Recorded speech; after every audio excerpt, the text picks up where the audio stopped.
সমালোচনা করা খুবই সহজ কাজ। যদি মুরত থাকে আসেন, হাত হাত শার্টের হাত গুটিয়ে হ্যান্ডেল পরে কেচ পরে কোদালাতে মাঠে নামুন, মানুষের জন্য কাজ করুন, দেশের জন্য কাজ করুন, সঠিক কথা বলুন। এমন কোনো কথা বলবেন না যেই কথা বলে দেশে বিশৃঙ্খলা তৈরি হয়, এমন কোনো কাজ করবেন না যেই কথা বললে বিশৃঙ্খলা তৈরি হয় রাজপথে। কারণ স্বৈরাচার বসে আছে, স্বৈরাচারের সাথে বিগত 17 বছর বাংলাদেশ জাতীয়তাবাদী দলের প্রত্যেকটি নেতাকর্মী যুদ্ধ করে টিকেছিল, এই রাজপথেই তারা টিকেছিল।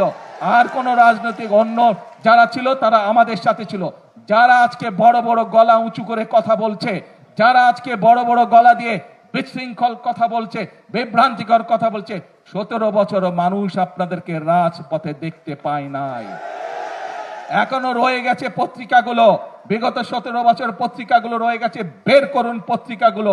পত্রিকার পাতায় এখনো ছবি আছে কিভাবে আমার দলের বাংলাদেশ জাতীয়তাবাদী দলের বিএনপির নেতাকর্মীরা কিভাবে অত্যাচারিত হয়েছে, কিভাবে নির্যাতিত হয়েছে, কিভাবে গুম খুনের শিকার হয়েছে, কিভাবে কারাবরণ করেছে, কি বক্তব্য তারা দিয়েছে, সেই সবগুলো এখনো পত্রিকার পাতায় রয়ে গেছে কম বেশি। পত্রিকাকে সেদিন ছাপতে দিতে হতো না এইসব বিষয়, তারপরেও পত্রিকাগুলো চেষ্টা করেছে, অনেকগুলো, সবগুলো না হলে অনেকগুলো পত্রিকা চেষ্টা করেছে বিরোধী দলের কণ্ঠস্বরকে যতটুকু সম্ভব তুলে ধরার জন্য।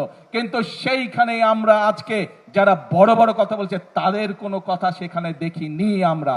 কাজেই বাংলাদেশের মানুষের মন অনেক বড়।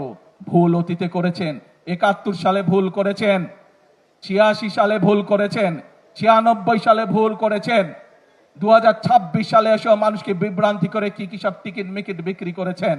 আসেন এইসব বিভ্রান্তির রাজনীতি থেকে বেরিয়ে আসুন, এইসব মিথ্যার রাজনীতি থেকে বেরিয়ে আসুন, এইসব উস্কানি দেওয়ার রাজনীতি থেকে বেরিয়ে আসুন। সত্যিকার ভাবে জনগণের কাজ হতে পারে, সত্যিকার ভাবে দেশ এগিয়ে যেতে পারে, এইরকম যদি কোনো পরিকল্পনা আপনাদের কাছে থাকে, এরকম যদি কোনো চিন্তা ভাবনা আপনাদের কাছে থাকে, উপরে টেবিলে উপস্থাপন করুন, সংসদে উপস্থাপন করুন, জনগণের সামনে উপস্থাপন করুন। সেই পরিকল্পনা যদি ভালো হয়, সেই পরিকল্পনা যদি বাস্তবসম্মত হয়, সেই পরিকল্পনা যদি দেশ এবং দেশের মানুষের উপকার করে, অবশ্যই